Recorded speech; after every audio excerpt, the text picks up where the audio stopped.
جب کوئی اسٹیج پر کھڑا ہو جائے، مائک اس کے سامنے ہو، سینکڑوں نظریں اس پر لگی ہوئی ہوں، تو دل میں پھر خود پسندیدگی آ ہی جاتی ہے کہ بھئی میں تو کچھ ہوں، آ ہی جاتی ہے۔ اور پھر یہ بھی سوچ آ جاتی ہے کہ مجھے کوئی بہت بڑا علم ہے، میری سوچ بہت اعلیٰ ہے، دلیل میرے پاس بڑے ہیں، اور میں علمیت اور دلیل کی طاقت پر ان کو اپنے پیچھے لگا سکتا ہوں۔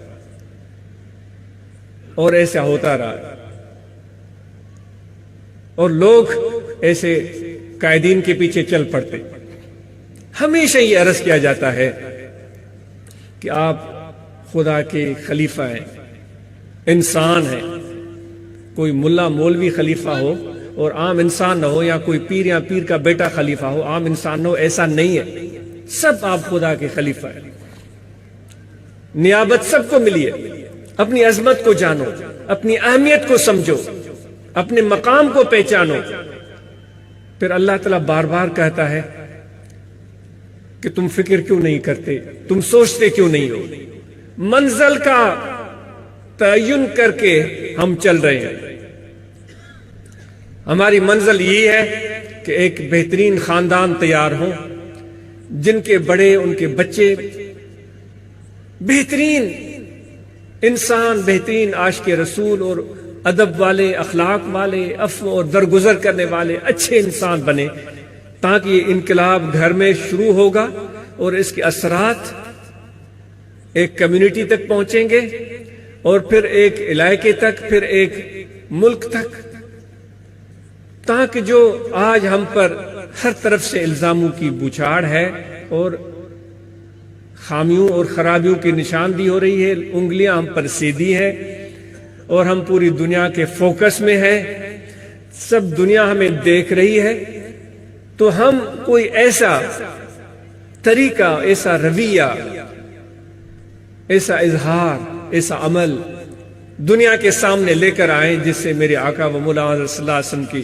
ذات کو خوشی پہنچے، اللہ تعالیٰ ہم پر راضی ہو، انسانیت کو سکون پہنچے، انسانیت کو آرام پہنچے۔ اس طرح آپ کا مل بیٹھنا، خاموشی سے بیٹھنا، اس طرح آپس میں محبت اور پیار کرنا اور قربانی سے کا مظاہرہ کرنا، یہ بہترین عمل۔ اس محبت کو قائم رکھنے کی ضرورت ہے جو انسان آج بھول چکے ہیں۔ جانوروں کا آپس میں پیار ہوتا ہے، کبھی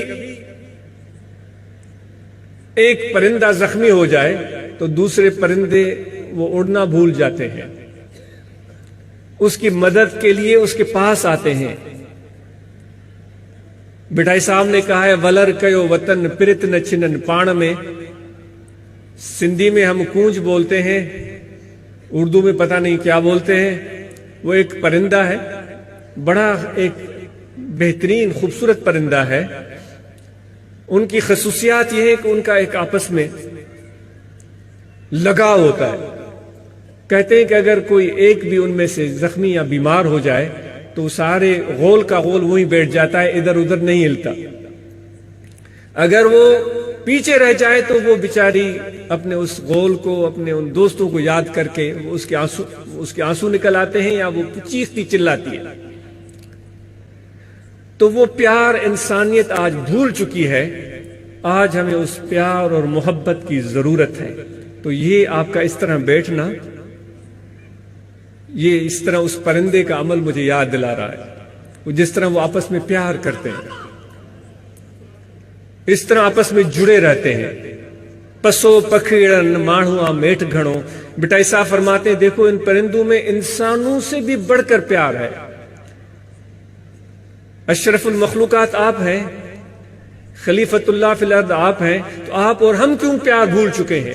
آئیے اپنے دل سے نفرت کو دور کر دیں، آئیے جی ساری رنجشیں بھلا دیں، آئیے اپنے دل سے بغض اور کینہ نکال دیں، آئیے اپنے گھر سے ابتدا کریں، اپنے بچوں کے ساتھ بہترین تعلیم اور تربیت کا ماحول ان کو فراہم کریں، آئیے اپنے بچوں کی تربیت ہم خود کریں، کسے ملا مولوی یا پیر فقیر کے حوالے کرنے کی ضرورت نہیں ہے، کیونکہ قیامت کے دن قو انفسکم و اہلیکم نارا، آپ سے سوال ہوگا کہ تمہارے بیٹے نے کیا عمل کیا تھا، اس ملا سے، مولوی سے یا پیر سے سوال نہیں ہوگا۔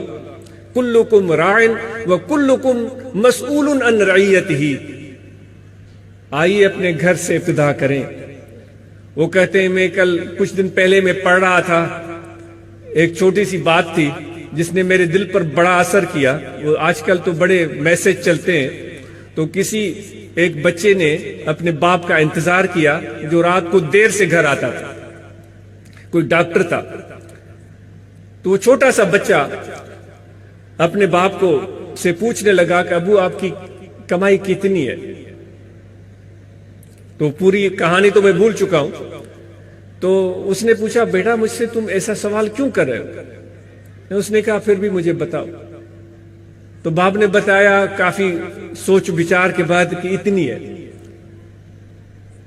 پھر اس نے اپنے والد سے سوال کیا کیا کچھ پیسے آپ مجھے ادھار دیں گے؟ اس کے باپ نے اس کو کچھ پیسے ادھار دے دیے، یا دینے سے انکار کیا، یا کہا کہ کل دے دوں گا۔ وہ بچہ جا کر اپنے سرانے پر سو گیا۔ جب باپ وہاں آیا اس کو یاد آیا کہ میں اس کو پیسے دے دیتا تھا، بچہ کتنا خوش ہوتا۔ تو کچھ پیسے اس کے سرانے کے نیچے رکھے تو دیکھا کہ اور بھی مڑے تڑے نوٹ وہاں پڑے ہوئے تھے۔ بچے کی آنکھ کھل گئی، تو بچے نے باپ کو دیکھا اور بچے سے باپ نے پوچھا کہ یہ پیسے کیوں جمع کر رہے ہو؟ اس نے کہا ابا جان آپ اتنا مصروف رہتے ہیں اپنے کام میں کہ گھر آتے آتے آپ کو دیر ہو جاتی، میں سو جاتا ہوں، آپ سے ملاقات نہیں ہوتی، آپ سے بات نہیں ہوتی۔ آپ نے مجھے بتایا ہے کہ میں مہینے میں اتنا کماتا ہوں، تو میں آپ کا مہینے میں کم از کم 1 گھنٹہ خریدنا چاہتا ہوں، میں اس لیے پیسے جمع کر رہا ہوں۔ یہ پیسے میں آپ کو دوں گا تاکہ کم از کم 1 گھنٹہ آپ مجھے دے دیا کریں۔ تو یہ کہانی تو بڑے پر اثر انداز میں تھی، مجھے کچھ یاد آئی کچھ نہیں۔ تو آئیے اپنے گھر سے ابتدا کریں۔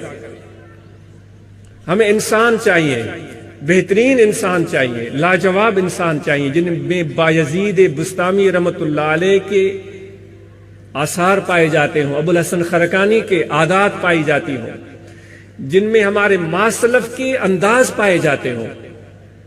بے شمار اچھی چیزیں ہیں جو ہم ان کے اندر پیدا کر سکتے ہیں، اور آنکھیں بند کر کے دولت اور دنیا کے پیچھے بھاگنے کی ضرورت نہیں ہے۔ آپ بھاگیں، کوئی منع نہیں کر رہا ہوں، پیسہ کمانا اچھا لگتا ہے، کام کرنے میں بڑا مزہ آتا ہے، لیکن اپنی صحت کا خیال رکھیں، اپنے خاندان کا خیال رکھیں، اپنے بچوں کا خیال رکھیں، اپنے دوستوں کے ساتھ ٹائم گزاریں۔ اور ذکر تو وہ ہر وقت جاری رہے گا، جو میں نے پہلے بات عرض کی تھی کہ ذکر تو ہر وقت ہوگا، اور بلکہ یہاں تو بات نہیں ہونی چاہیے، اللہ کا ذکر ہونا چاہیے، جو کہ ہمارے اندھیرے دلوں کو روشن کر دیتا ہے، جو کہ ہمارے دلوں میں محبت کے آثار پیدا کر دیتا ہے۔ وہ ذکر جس سے دل میں نرمی اور رقت پیدا ہو، محبت پیدا ہو، وہ